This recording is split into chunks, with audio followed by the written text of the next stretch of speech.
and welcome to a Royal Record here on GB News. I'm Cameron Walker, GB News' Royal Correspondent. And I'm Svar Nanan-Sen, Royal Editor of gbnews.com. And this week, a certain royal turns 40 years old. Let's go. So, on the 15th of September 1984, in the Lindo Wing, the private wing of St Mary's Hospital in London, Prince Harry, now Duke of Sussex, was born to the then Prince Charles, Prince of Wales, and Diana, Princess of Wales. And this year, he turns 40 years old. And a lot has happened to, I think, that prince in 40 years far. I suppose the contrast from, let's say, his peak as a working royal, where he was probably one of the most popular members of the royal family, everyone loves the jokey lad Harry, to now is quite stark, isn't it? But maybe he's starting to, as he gets to 40, turn a corner? Yeah, I mean, a lot has changed. Even in the 4 years that have gone by since he stepped down as working royal in 2020, there seems to be a bit of a pivot away from what the last few years were, which were public digs at the royal family. We obviously saw 3 high-profile attacks, one being the Oprah Winfrey interview in March 2021. Then there was the Netflix documentary in December 2022, followed by Prince Harry's autobiography Spare in January, which was released in January 2023, which contained many personal lots of personal information around his disputes with members of the royal family. So, there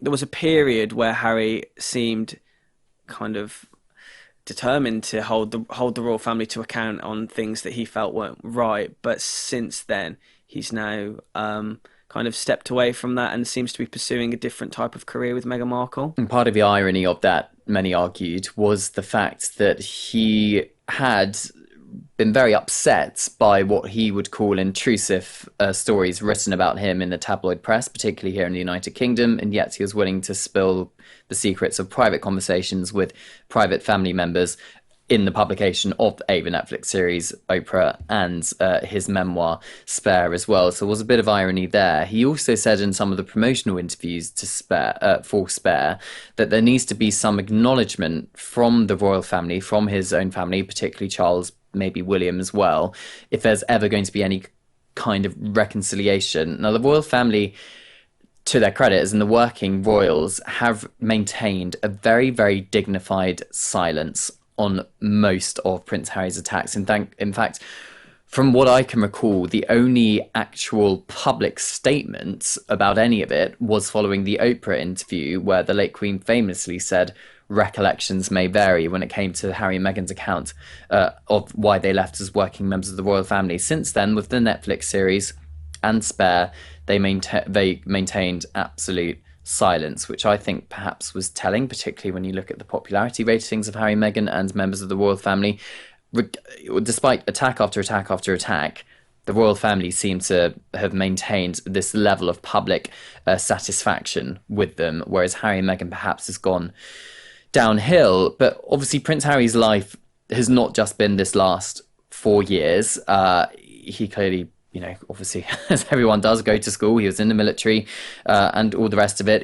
But I think what perhaps is sad is seeing the contrast of when he worked with the Prince and Princess of Wales, particularly with their Heads Together campaign, part of the Royal Foundation, their mental health campaign. They had these blue headbands on. They looked like they were a really good dream team, the whole, 3 of them together. But you look at it now, it looks like Harry and William are not on speaking terms. They haven't spoken, we don't think, since the late Queen's funeral, if at all then. And there doesn't seem to be any way at the moment. It doesn't look like, no one seems to be giving any indication from either side that there's going to be any kind of talks for peace. Yeah, and I think that's why Spare is central to that. One, because it's Harry's autobiography on his life, and so it's, in his words, his take on a lot of things. But also it was pivotal in the collapse of his relationship with Catherine, William, and the King. We know that King Charles was left furious about some of the comments Harry made about Camilla in Spare, and just days after it was published, he requested that Harry and Meghan vacated Frogmore Cottage, and that still hasn't been filled to this day. So although he asked Harry and Meghan to leave their UK base, there's been nobody who's since stepped into it. We know there's a current dispute going on as to whether Prince Andrew will eventually take it up, but as of yet, no one has. And then with William and Catherine, as you mentioned, that they haven't spoken since Spare was published. So, there was such personal details about their fallout in that book that royal sources say it's made William and Catherine feel that they can't trust him again, and how would they get back to being relaxed and trusting him when it could very well end up in a Spare Part 2. Yeah, I mean, the Frogmore Cottage issue of them having to leave, Frogmore Cottage is owned by the Crown Estate, which in theory falls under King Charles, but it's certainly a very separate team that manages the Crown Estate and would deal with the tenancies of certain properties. We do know there was a huge hoo-ha when they left Frogmore Cottage, that £2.5 million of taxpayers' money had been spent renovating it so they could live in this luxury cottage. And I say cottage, it's, you know, a number of bedrooms. It's still a pretty big property. Harry and Meghan have since paid it back because the Sovereign Grant report has shown that they have paid it back. So they don't owe the British taxpayers anything. But I think we're getting a sense that they do feel perhaps pretty hurt that they can't have a UK base. And what Prince Harry has said recently on the record in media interviews, particularly with the ITV documentary on his war against the tabloids and various other high-profile figures against the tabloid press and allegations of phone hacking, etc., is that he doesn't feel safe to bring his family to the UK because he doesn't have taxpayer-funded police protection, or he doesn't have police protection. So that's still a huge sticking point for him, isn't it? And at the moment, it's still in the court of appeal, but it appears he's not going to come back properly, and he's certainly not going to bring Meghan and the children back until that's sorted. Yeah, he appeared to confirm that he won't bring Meghan Markle back to the UK until this issue is resolved, and also until he's got the level of security that he feels comfortable with. Meghan's not been back to the UK since September 22 when she attended the late Queen's funeral. Another thing that he said in that ITV documentary, which aired in July of this year, was he was asked whether his pursuit of holding the tabloids to account had in some way destroyed his relationship with members of the royal family, and he said it was central to it, and that they had differing perspectives on it, and that he felt that they should join him in his legal action against numerous tabloids. So as recently as July, he did admit that his relationship with his family is in tatters. Court documents have shown that Prince William also had a big dispute with the Sun and publishers of the Sun and the News of the World, and it's alleged in those court documents that Prince William settled out of court for a pretty substantial sum of money for him being a victim of phone hacking. Prince Harry decided to do it very differently. He said, well, Prince Harry alleged, or his lawyers alleged in these court documents, that there was a secret agreement between Buckingham Palace and that particular tabloid group. So it didn't come out in open court, all the allegations, whereas Prince Harry wanted his day in court. So I sat in a courtroom with him for 2 days as he gave evidence against these in the separate case with Mirror Group newspapers, who have been found to have hacked the phone of Prince Harry and others, because the judge found that to be the case. And you could see the level of anger and upset that Prince Harry had with when he was sat in the dock giving his evidence. But the problem with a lot of Prince Harry's evidence, particularly on day one, that it was very kind of circumstantial, quite speculative, and he didn't really seem to have hard facts to back it up. Now, Prince Harry would say it's because they all used burner phones, and those phones, all the documents were destroyed. But the judge still found pretty much a majority of it in Prince Harry's favour. So you can see maybe why Prince Harry's still got this huge problem with the tabloid press, but will he ever let it go? Well, he spoke about in that ITV documentary how he felt that verdict in the Mirror, in the case against the Mirror Group, was a triumph, and I think he's made it part of his life's work to hold these tabloid groups to account for the injustices that he felt went on. He also spoke about what happened with Princess Diana, and obviously that's a very emotional subject for him as well, and that's partly what drives him on in these cases. Yeah, I think it's pretty hard to imagine, isn't it, when you're a 12-year-old boy. Obviously, Prince William went through a very similar thing. He was 15 at the time, where you go to bed on holiday and you're woken up by your father the following morning to be told your mother's died in a car crash. You just can't imagine, can you?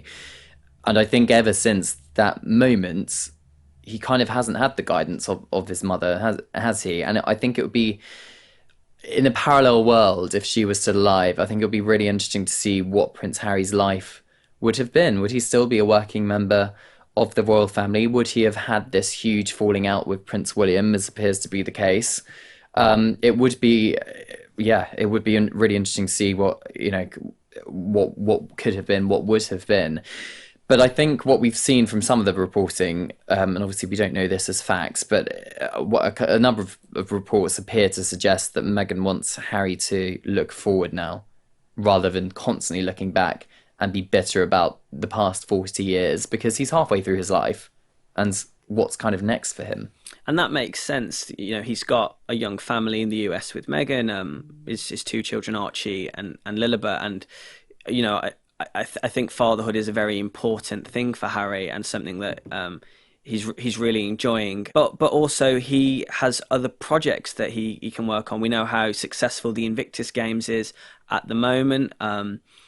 He announced that there is going to be one in 2025 in Vancouver, which they're gearing up for currently, and then there's also the one that's going to be based in the UK in Birmingham in 2027. Not Washington DC though. Not Washington DC. No, he picked the UK over the US, or him and his team. So, Okay. And so, yeah, I can see where Meghan's coming from in that sense, that Harry has spent a lot of his time looking back and kind of trying to right wrongs that he thinks went on many years ago.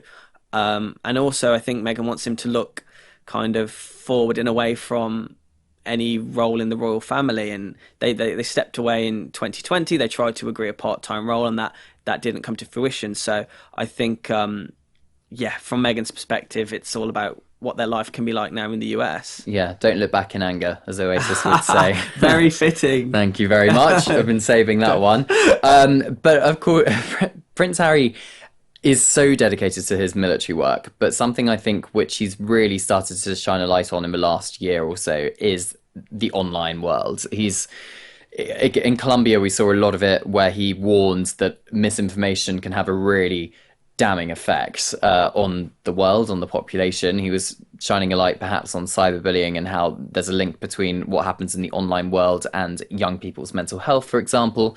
As I said, he also spoke about misinformation.